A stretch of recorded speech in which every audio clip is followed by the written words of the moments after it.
بسم اللہ الرحمن الرحیم الصلاۃ والسلام علیک یا نبی اللہ وعلی آلک و صحابک اللہ صلی اللہ علیہ وسلم۔ معزز سامعین و ناظرین حضرات، آج کا جو میرا ٹاپک ہے وہ یہ ہے، کیا امام کی پیمنٹ قوم نے کم کیا یا خود امام نے کم کیا؟ بڑے سوچنے کا مقام ہے کہ ہماری جو پیمنٹ ہے امام حضرات کی، حفاظ کی ہے نا، معلموں کی جو مدرسے میں پڑھاتے، ان کی پیمنٹوں کو، ان کی تنخواہوں کو انہوں نے خود سے کم کروایا یا پھر جو ہے تو اس میں عوام کا قصور؟ آئے آج اس کو تھوڑا سمجھتے ہیں۔ ہو سکتا ہے کہ میرے کہنے میں صحیح بھی ہوں یا غلط بھی ہوں، آپ مجھ کو اپنے مشورے سے نواز سکتے ہیں۔ دیکھو، سب سے بڑی بات یہ ہے کہ ہم تمام ائمہ میں ایکتا نہیں ہے۔ سب سے پہلی بات، ہم تمام ائمہ میں ایکتا نہیں ہے۔ جس دن ہم تمام ائمہ حضرات میں ایکتا ہو جائے گی، حفاظ اکرام میں ایکتا ہو جائے گی، علماء اکرام میں ایکتا ہو جائے گی، ٹھیک ہے، اس دن الحمدللہ ماسٹروں سے، وکیلوں سے، ججوں سے، تمام دنیا کے بڑے بڑے لوگوں سے زیادہ پیمنٹ اور دولت آپ کے قدموں میں ہوگی۔ پہلی بات، ہم میں ایکتا بالکل نہیں ہے، یہ ایک دم صاف ستھری کھلی بات کہہ رہا ہوں میں، اس میں کوئی دو رائے نہیں۔ اب ہم یہ دیکھیں کہ ایکتا کی بات میں کیسے کر رہا ہوں۔ اگر کوئی مسجد سے کسی امام کو نکال دیا جاتا ہے یا امام نکل جاتا ہے، دو ہی چیز ہوں گی بھیا، ایک تو خود امام نکلے گا یا امام کو نکالا جائے گا، دو ہی چیز۔ اب جب امام کو نکالا جائے گا یا امام خود نکلے گا، ٹھیک ہے، تو اب وہ مسجد خالی ہوگی نا، وہاں پر امام کی ضرورت ہوگی، وہاں پر کیا ہوگی؟ امام کی ضرورت ہوگی۔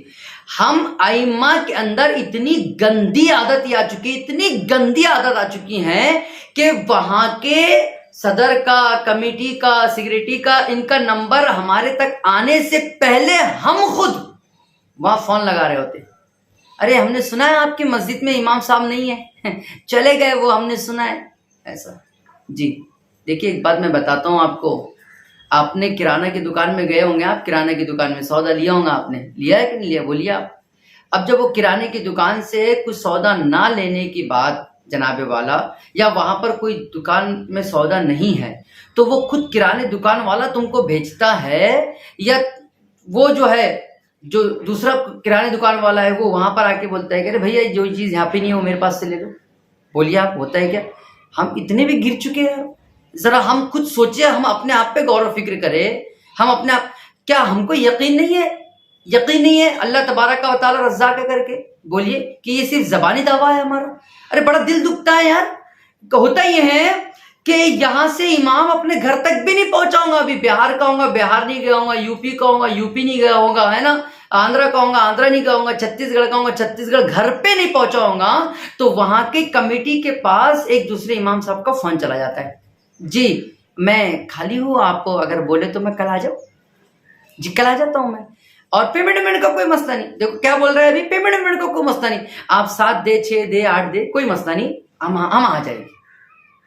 بولے صحیح بول رہا ہوں یا غلط بول رہا ہوں میں؟ دل پر ہاتھ رکھ کے سوچنے بات ہوتی ہے یا نہیں ہوتی ہے؟ ہوتی ہے۔ اب جناب والا وہ آ گیا، وہ رہا، اس نے یہ اس کا انتظار ہی نہیں کیا کہ اس تک کے کمیٹی کے کسی فرد کا فون آئے گا، کیا؟ بالکل نہیں کیا۔ اب دیکھیے، میں آپ کو بس ایسا بھی نہیں کہہ رہا ہوں میں کہ پوری قوم کی غلطی رہتی، نہیں، امام کی بھی غلطی رہتی ہے، میں مان رہا ہوں اس کو، بالکل امام کی بھی غلطی رہ رہی ہے کہ کوئی امام جو ہے ایسا ہے کہ جو مطلب قوانین کو فالو نہیں کر رہا ہو، کام نہیں کر رہا ہو، مدرسے نہ پڑھا رہا ہو، بہت ساری وجوہات ہے، امام کی بھی غلطی ہو سکتی ہے، یا جو ہے تو عوام کی بھی غلطی ہو سکتی ہے، کمیٹی کی بھی غلطی ہو سکتی ہے۔ میں یہ بات نہیں کہہ رہا ہوں کہ غلطی کس کی ہے کس کی نہیں ہے، میں یہ کہہ رہا ہوں کہ آنے والے امام نے کم سے کم اتنا پوچھنا تو ضروری سمجھنا تھا کہ آپ کے ہاں پر ابھی مسجد بنی، میں پہلا امام ہوں یا اس سے پہلے کوئی امام تھا، وہ کیوں نکلا یا کیوں نکالا، اتنا تو پوچھتے ہیں آپ، پوچھا آپ نے؟ آپ تو بڑے خوشی سے آ گئے۔ اجی ہوتا یہ ہے کہ جب امام صاحب آتے ہیں نا تو 6-7 مہینے تو قوم کو منانے میں لگ جاتے ہیں، اس لیے کہ جو امام صاحب نکلے ہوئے رہتے ہیں تو ظاہر سی بات ہے سب تو مخالف نہیں تھے نا، ان کے سب مخالف ہی نہیں تھے، 100 لوگ ان کے پیچھے نماز پڑھ رہے تھے، 60 بھی اگر مخالف ہوں گے، 60 چھوڑو، اگر 70 بھی مخالف ہوں گے، 70% تو 30% تو ان سے محبت کرتے تھے نا، 30% محبت کرتے تھے نا۔ تو اب جناب والا یہ 30% کو منانے کے لیے یہ امام کو ٹائم برباد کرنا پڑتا ہے، لہٰذا ہم پہلے اپنے دامن میں جھانکے کہ ہم کیا کرتے ہیں، ہم میں ایکتا ہے یا نہیں ہے۔ ہم کبھی یہ نہیں سوچتے، ہم کبھی سوچتے ہی نہیں ہے۔ ارے بھائی، ایک پیشنٹ کو آپ کسی ڈاکٹر کے ہاتھ سے نکالیے، دوسرے ڈاکٹر کے یہاں پہ جناب والا اس کو بھرتی کیجئے، تو وہ لینے سے پہلے آپ کو رپورٹیں منگواتا ہے کہ اس کا علاج کہاں ہوا، کہاں تک پہنچا علاج، کتنے ڈوز دے دیے گئے ہیں، مسئلہ تمام چیزیں چیک کرتا ہے، اس کے بعد لیتا ہے نا۔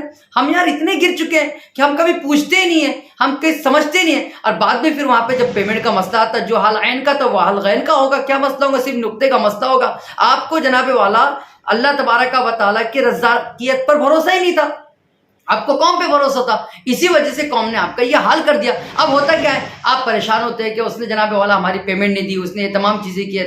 میں یہ کہہ رہا ہوں کہ کچھ اماموں کی بھی غلطی رہتی ہے، تو کچھ کمیٹی حضرات کی بھی غلطی رہتی ہے، لیکن آنے والا امام اگر اتنا پوچھ لے کہ بھیا جو امام وہاں سے نکلا ہے وہ کس وجہ سے نکلا ہے، یا کیوں نکالا گیا ہے، کیا وجوہات تھے، تاکہ اگر وہی چیزیں اس میں شامل ہے تو پہلے اس کو درست کر لے، یا پھر وہ اپنی بات تو رکھ لے، اپنی بات رکھ لے کہ بھائی اس کے پروگرامات چلتے ہیں، نعت خواہ ہے، نعت پڑھنے والا ہے، تقریر کرنے والا ہے، تقریریں اس کی ہوتی ہے، یا بہت اچھی صلاحیت ہے تو وہ امتحان کے لیے جو ہے تو شعبان میں بچوں کے امتحان کے لیے مدرسے میں جاتا ہے۔ یہ تمام چیزیں رکھے نا کنڈیشن، وہ آ کے لگ جاتا ہے، اس کے بعد وہ جانے کی کوشش کرتا ہے، پھر مسئلہ بگڑ جاتا ہے، پھر وہاں سے وہ نکل جاتا ہے۔ پھر وہی کہتے ہیں کہ صاحب وہاں کی مسجد کے امام کو کمیٹی کے حضرات رکھتے نہیں ہیں، 10-12 امام بدل گئے۔ ارے بھیا بدلے نہیں، تم جا کر بدلے ہو وہاں پر۔ ان کے ذہن میں تو یہ ہے کہ امام اتنے ہو گئے کہ پتھر اٹھاؤ تو امام نکلتا ہے، یہ ان کا ذہن تم نے بنایا ہے۔ ارے بھائی ان کو کم سے کم 2 مہینے 3 مہینے اس بات کا احساس تو دلاتے ہیں آپ کہ بھائی امام جو ہے ایک پاؤڈر کے ڈبے کا نام نہیں ہے کہ اٹھا کر لے کر آ گیا، ٹھیک ہے، یا جو ہے تو سنتور صابن کا نام امام نہیں ہے کہ گئے اور 25-30 روپے دے کر امام لے کر آئے گا، اس کا نام امام نہیں ہے۔ آپ نے خود اپنی امیج کو کم کیا ہے، عزت کو کم کیا ہے۔ میرے لفظ برے لگ رہے ہوں گے تو اس کو معاف کرنا مجھے، لیکن اپنے دامن میں جھانکنے کی کوشش کیجئے۔ جہاں سے امام نکلتا فوراً مت جائیے، فوراً مت جائیے وہاں پر، پہلے وہاں کی انکوائری نکالیے، وہاں کا جناب والا تمام معاملات کو جانیے، پرکھیے کہ کیوں نکالا گیا ہے، وہ کیوں نکلا ہے، کیا وجہ تھی، کس وجہ سے وہ نکلا۔ کبھی امام سے رابطہ نہیں کیا آپ نے، بلکہ آپ اس امام کے دشمن بن جاتے، وہ امام آپ کا دشمن بن جاتا ہے، وہ بات نہیں کرتا آپ سے، آپ کا دوست ہے تو بات نہیں کرتا۔ کیوں؟ کیونکہ آپ نے غلط کیا، یہ غلطی ہے آپ کی۔ لہٰذا اگر ہم اپنے امام کی خود قدر نہیں کریں گے تو قوم ہماری قدر بالکل نہیں کرے گی۔ یہ کیسی توقع رکھ رہے ہیں ہم لوگ کہ ہم خود ایک امام کے نہیں ہو رہے، ہم خود ایک حفاظ کے نہیں ہو رہے، ہم خود ایک عالم دین کے نہیں ہو رہے، اور پھر قوم پہ یہ توقع رکھ رہے ہیں کہ عالم دین کی وہ عزت نہیں کرتی، امام کی عزت نہیں کرتی۔ اور بھیا پہلے ہم کو اماموں کی عزت کرنے کی ضرورت ہے، امام کو امام کی عزت کرنے کی ضرورت ہے، حافظ کو حافظ کی عزت کرنے کی ضرورت ہے، عالم کو عالم کی عزت کرنے کی ضرورت ہے۔ جب ہم ہی خود اپنے آپس میں عزت نہیں کریں گے ایک دوسرے کی تو دوسروں سے کیا توقع رکھ رہے ہیں ہم لوگ۔ اللہ تعالیٰ کی بارگاہ میں دعا ہے کہ اللہ تبارک و تعالیٰ سب سے پہلے ہمیں تمام علماء، حفاظ اور ائمہ کی عزت کرنے کی توفیق خیر عطا فرمائے۔ جہاں پر بھی آپ کو اگر یہ مسئلہ آتا ہے تو آپ سب سے پہلے تحقیق نکالیں کہ وہ مسجد کے اندر اماموں کو کیوں نہیں رکھا جاتا ہے، یا امام کیوں نہیں رہتے ہیں، وہ امام کون سے تھے، ان کا نمبر دیجئے، ہے نا۔ یہ تمام چیزیں کرنے کے بعد آپ جائیں گے تو الحمدللہ ہماری اماموں کی عزت بھی بنی رہے گی۔ دیکھو یہ میرے دل کا درد تھا جو میں نے آپ کے سامنے رکھا، اگر میں اس میں غلط ہوں تو آپ میری اصلاح کر سکتے ہیں، لیکن مجھے جہاں تک لگتا ہے کہ آئے دن کچھ نہ کچھ فون آتے رہتے ہیں مجھے کہ وہاں امام نکل گیا، وہاں امام کی ضرورت ہے، اماموں کا فون آتے رہتا ہے کہ ارے بھیا ایسا نہیں ہے، دیکھو صبر سے کرو اور اپنی عزت کو اپنے خود بچا کے رکھو۔ اگر تم اپنی عزت خود نہیں کرو گے تو دنیا تمہاری عزت نہیں کرے گی۔ اللہ تبارک و تعالیٰ ہمیں سننے زیادہ نہ، ہمیں بولنے زیادہ عمل کرنے کی توفیق خیر عطا فرمائے۔